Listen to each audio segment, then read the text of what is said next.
Welcome back to Ash on Comics. I'm Ash, and here is today's comic. Batman Detective Comics 1013 by Peter Tomasi, Doug Mahnke. It's a Mr. Freeze story arc. It's part of the Year of the Villain. Freeze is Batman's villain, at least for Detective Comics. The cold, cruel world of Mr. Freeze. Swamp Kid no one cares about. Let's get on with the story here. Where? Oh shit. Am I? Who sent you? I don't know what you're talking about. Please. Who sent you to take these women? I was just robbing the house. Nobody sent. Make me a believer. Sorry. This is really calls for Christian Bale voice. I'm not very good at it, but man, this is a great opening page. If you don't remember what happened last issue, Mr. Freeze was collecting these women for his experiments, and he's got these goons. One team of goons failed to get the woman, so he sent them back, but Batman found out about it and laid a trap. And so at the very end of the issue, when they broke into the house to get her, he was just ready, waiting for them. And so this is where this book picks up. The cold, dark world thawed. Because all your other pals I've splattered across the neighborhood sure didn't. And you're just like, oh shit. Batman. Here's the credits. And, perfect timing. God. Trying to record a video, and here's the ice cream man. Oh, brother. So this is the Batman I love. The Batman that instills fear. At first I looked at it, I was like, oh shit, Batman doesn't kill. And I was like, yeah, Batman doesn't kill. This is Peter Tomasi. I'm in good hands. I don't have to worry about this. This is either a guy who died on his own, something happened, and Batman's just using the corpse. But if you look closely at the corpse, you'll figure out what's going on. He is barely recognizable. You beat him to a pulp. His nose is almost gone. You beat him to death. That's not exactly true. Batman does this little zip line. Yeah! Zips the guy up. It was the fall that actually killed him. Ah! Talk about the women and who's behind this. I won't ask you again. If I talk, you'll kill me.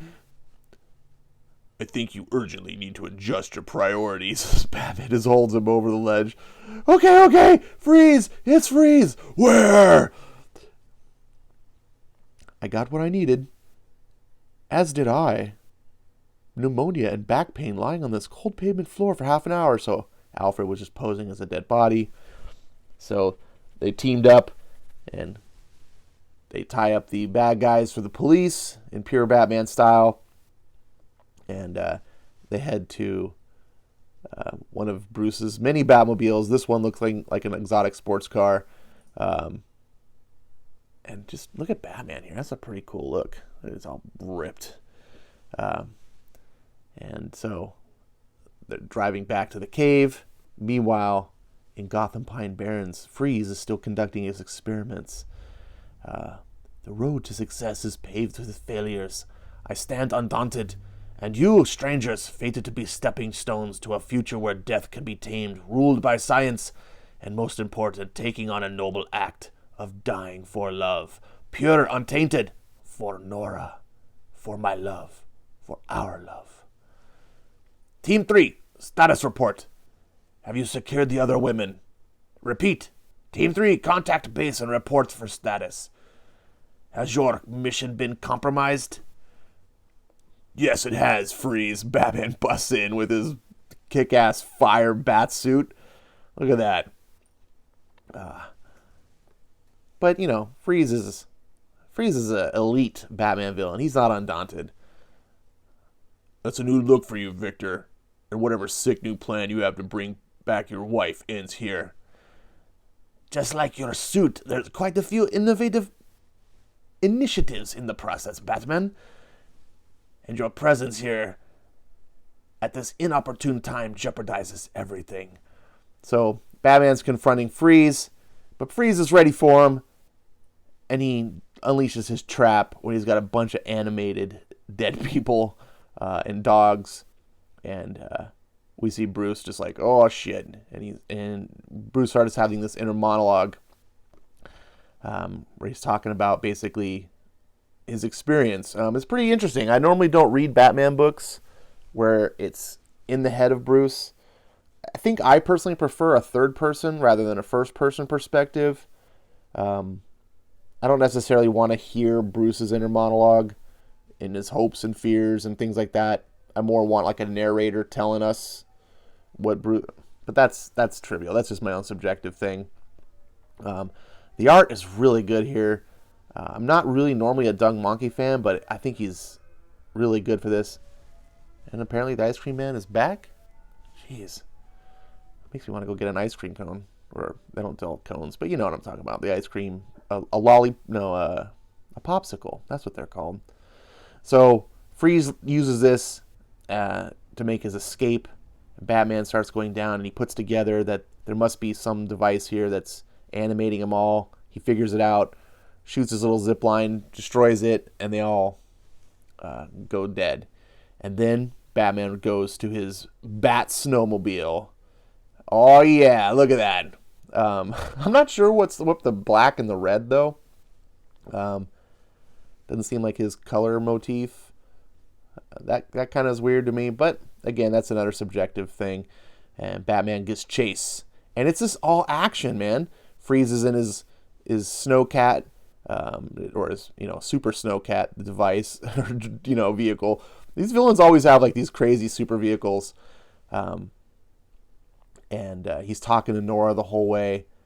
Bruce is on him, but Freeze still not undaunted. He's the outer shell of the vehicle's electrified, which he zaps Bruce, and then has a net.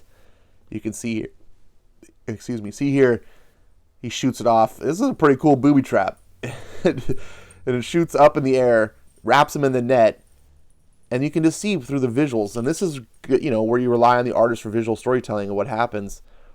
The ice breaks, and the net with those weights turn into what sinks Bruce. He's in the nets. Now he uses his batarang to cut free, but Freeze, it's Freeze again, man. He's smart. He's like, I've been down this road many times, so he's got a depth charge that he launches, and boom! As Batman's trying to swim up, and I like this. And I like you. I skipped this panel over here because I was too zoomed in. And since Batman has been shown to be a tad on the resilient side, and I was like, that's cool, man. It's like a villain that's not stupid. Which, the more awesome the villain, it makes the hero that much better. And Tomasi understands this. By writing a good villain that can put Batman through his paces, it makes it that much more exciting. And of course, since this is Mr. Freeze, the depth charge isn't a normal explosion. It's a freeze bomb. And it freezes Batman into a block of ice. And he's sinking in the frozen lake. I think our specially designed depth charge did its job, Nora. Enjoys the moonlight drive. And then we see an aerial view of the ice, and something's glowing beneath. It looks like a bat symbol. And of course, it melts the ice. It's free. Batman is prepared because, he's a Boy Scout. He's always prepared. Batman is always ready. Always got a plan. He barely breaks free. Alfred, I need a large transport vehicle. I'll upload the coordinates. Make some room in the cave and put a mask on. I was like, what's going on? We're going to have a few guests. So Batman rescued all those women. Alfred puts on a mask, and it's a flash mask. And Alfred asks, is all this intrigue necessary? You did say they were basically frozen. Precautions. What if their brains are still processing information? We wouldn't want them to know our identities and the location of the cave.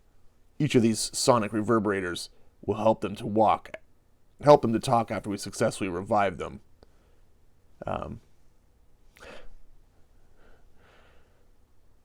If we're able to revive them without harming them. No, when we revive them and apprehend Freeze.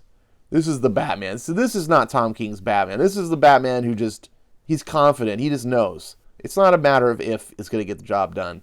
He's going to get the job done.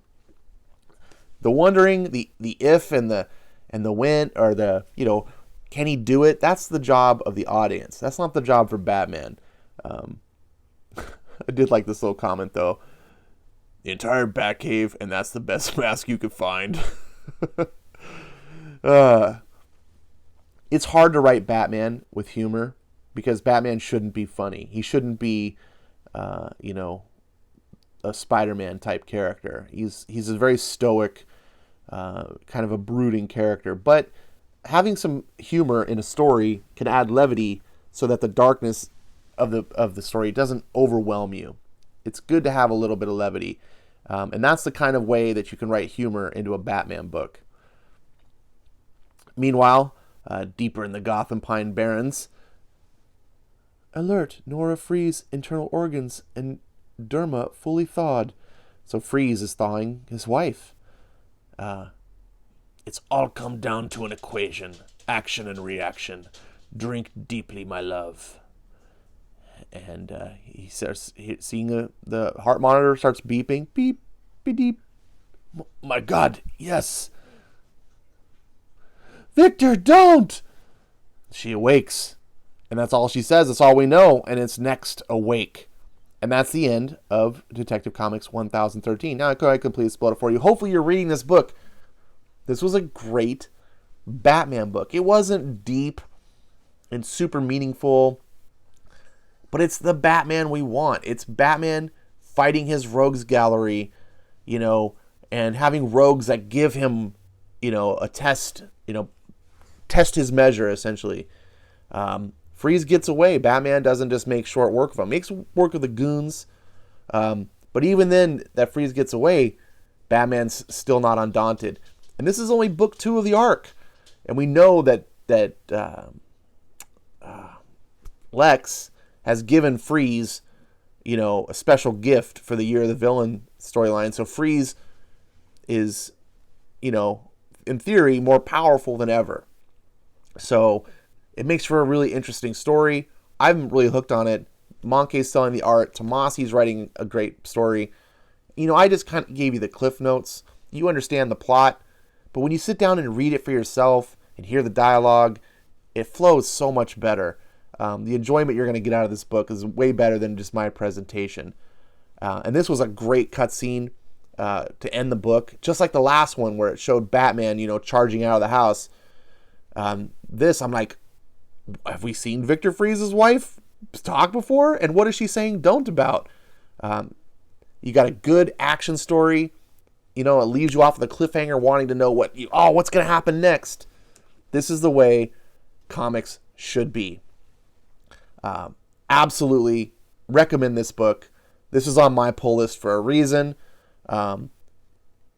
Fantastic. If you're not buying Detective Comics and you're saying, DC doesn't really have anything good, you're wrong. This is good comics. This is easily one of the better mainstream comics of all the of Marvel and DC.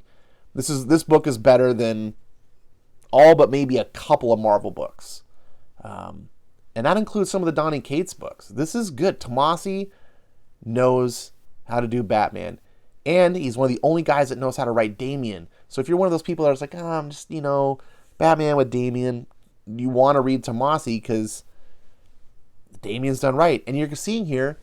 Damian's not even in this story, at least so far.